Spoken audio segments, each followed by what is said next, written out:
How to fix Internet Explorer cannot display the page error. So if you want to fix the Internet Explorer cannot display the page error, then what you need to do is first you just need to simply go with your search and search for Internet options.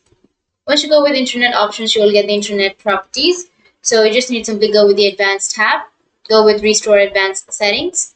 And after that, you'll get delete personal settings option. You just need to simply go and delete your personal settings. Once you've deleted, go with apply and then OK, and your problem may be fixed. But if that doesn't fix your problem, then you just need to simply try to set your date and time zone. So even if that doesn't fix your problem, then you can simply go with the internet properties again. And under your internet properties, you just need to simply go with LAN settings, which is here on the bottom.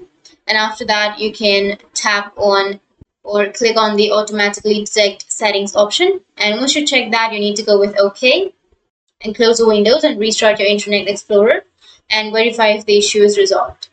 But if that still doesn't fix your problem, then the next method is you need to start the Internet Explorer from the desktop and press the Alt to show the menu bar.